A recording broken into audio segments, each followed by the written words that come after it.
Hello wears, welcome back. എല്ലാവർക്കും നമസ്കാരം. ഇന്ന് ഞാൻ ഉണ്ടാക്കുന്നത് കണ്ണൂർ ഫേമസ് ആയിട്ടുള്ള ഒരു കോക്ടെയിലാണ്. കണ്ണൂരുകാരുടെ സ്വന്തം റെസിപ്പിയാണിത്. ഇത് നല്ലൊരു ഹെൽത്ത് ഡ്രിങ്ക് കൂടിയാണ്, കാരണം ഇതിൽ പപ്പായയും ക്യാരറ്റും ഒക്കെ ചേർക്കുന്നുണ്ട്. അതുകൊണ്ട് തന്നെ നല്ലൊരു ഹെൽത്തി ആയിട്ടുള്ള ഡ്രിങ്ക് കൂടിയാണ്. നമുക്കിത് വളരെ എളുപ്പത്തിൽ തന്നെ തയ്യാറാക്കാൻ പറ്റുന്ന കോക്ടെയിലാണ്.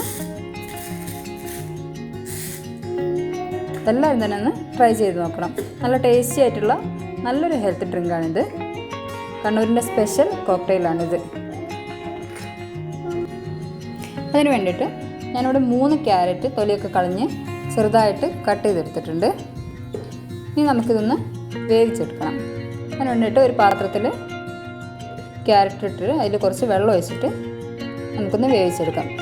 നന്നായിട്ട് വെന്ത് കിട്ടണം, എന്നാൽ നന്നായിട്ട് അടിച്ചെടുക്കാൻ പറ്റുള്ളൂ. പെട്ടെന്ന് തന്നെ അത് അരിഞ്ഞു കിട്ടുള്ളൂ. ഇനി ഇതിലോട്ട് ആവശ്യമുള്ളത് കുറച്ച് പപ്പായയാണ്. നല്ല പഴുത്ത പപ്പായ വേണം എടുക്കാൻ. അത് നന്നായിട്ട് തൊലിയൊക്കെ കളഞ്ഞെടുക്കുക. പിന്നെ നമ്മൾ നേരത്തെ കുക്ക് ചെയ്ത് വെച്ച ക്യാരറ്റ്,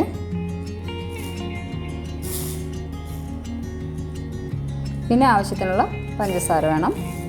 നിങ്ങളുടെ മധുരത്തിന് ആവശ്യമായ പഞ്ചസാര ചേർക്കുക.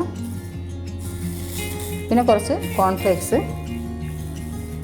കുറച്ചധികം കോൺഫ്ലേക്സ് വേണം എടുക്കാൻ. പിന്നെ ആവശ്യമുള്ളത് കുറച്ച് ബദാമും റൈസിൻസും ആണ്. നിങ്ങൾക്ക് ഏത് ഡ്രൈ ഫ്രൂട്ട്സ് വേണമെങ്കിലും എടുക്കാവുന്നതാണ്.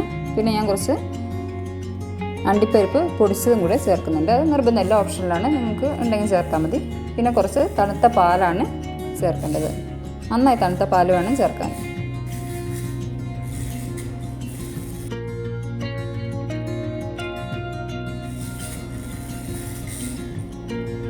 ഒരു മിക്സിയുടെ ജാർ എടുത്തിട്ട് അതിലോട്ട് നമ്മുടെ ഇൻഗ്രീഡിയൻസൊക്കെ ചേർത്ത് കൊടുക്കാം. ആദ്യം വേവിച്ച ക്യാരറ്റ് ചേർത്ത് കൊടുക്കാം.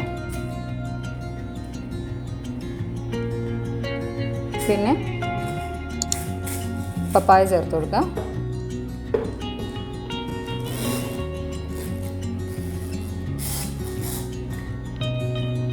ആവശ്യത്തിനുള്ള പഞ്ചസാര ചേർത്ത് കൊടുക്കുക. പിന്നെ കുറച്ച് പാലും കൂടെ ഒഴിച്ചിട്ട് നന്നായിട്ട് അടിച്ചെടുക്കണം. നന്നായിട്ട് കട്ട് ചെയ്യുന്നില്ല, അത് നന്നായിട്ട് എല്ലാം കൂടെ അടിച്ചെടുക്കണം. നല്ലൊരു സ്മൂത്തായിട്ടുള്ള ഡ്രിങ്കാണ് നമുക്ക് കിട്ടുക. ഇനി നമുക്കിതെല്ലാം കൂടെ ഒന്ന് അടിച്ചെടുക്കാം. ഇപ്പം ഞാനത് അടിച്ചെടുത്തിട്ടുണ്ട്. നമുക്കൊരു പാത്രത്തിലോട്ട് മാറ്റാം.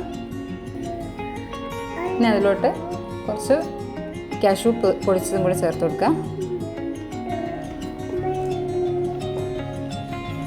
ചെറുതായി കട്ട് ചെയ്ത ബദാം ചേർക്കാം. ഉണക്കമുന്തിരി ചേർക്കുക. പിന്നെ കോൺഫ്ലേക്സും കൂടി ചേർക്കും. കോൺഫ്ലേക്സ് കുറച്ച് അധികം ചേർത്ത് കൊടുക്കണം. നമ്മൾ ഓരോ തവണ കഴിക്കുമ്പോഴും അതിങ്ങനെ നന്നായിട്ട് ക്രിസ്പി ആയിട്ട് കടിക്കാൻ കിട്ടണം. അപ്പോഴാണ് ഈ ഡ്രിങ്കിന് കൂടുതൽ ടേസ്റ്റ് ഉണ്ടാവുക.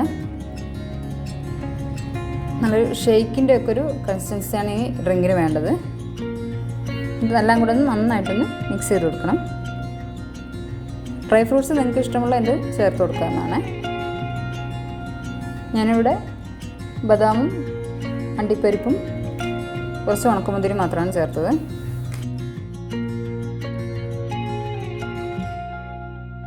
ഇനി നമുക്കിത് സെർവിങ് ഗ്ലാസ്സിലോട്ട് മാറ്റാം.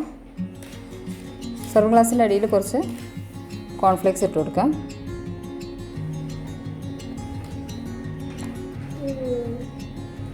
ഇനി അതിൻ്റെ മുകളിലായിട്ട് നമ്മൾ നേരത്തെ തയ്യാറാക്കി വെച്ച ഡ്രിങ്ക് ഒഴിച്ച് കൊടുക്കാം.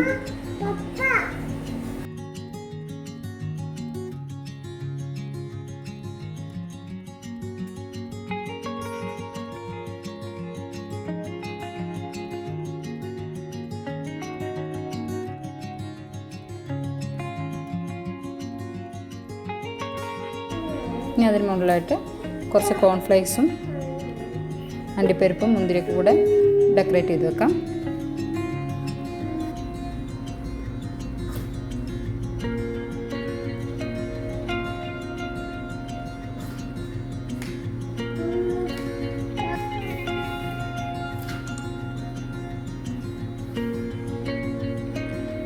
അപ്പം നമ്മളുടെ കണ്ണൂർ സ്പെഷ്യൽ കോക്ടെയിൽ ഇവിടെ റെഡി ആയിട്ടുണ്ട്. ഇതെല്ലാം തന്നെ ഒന്ന് ട്രൈ ചെയ്ത് നോക്കണം. നല്ല ഹെൽത്തി ആയിട്ടുള്ളൊരു പെട്ടെന്ന് തന്നെ ഉണ്ടാക്കാൻ പറ്റുന്ന നല്ലൊരു ഡ്രിങ്കാണിത്. വീഡിയോ ഇഷ്ടമായാൽ എല്ലാവരും ഒന്ന് ലൈക്ക് ചെയ്യണം. നിങ്ങളുടെ അഭിപ്രായങ്ങൾ കമൻറ്റ് ചെയ്യണം.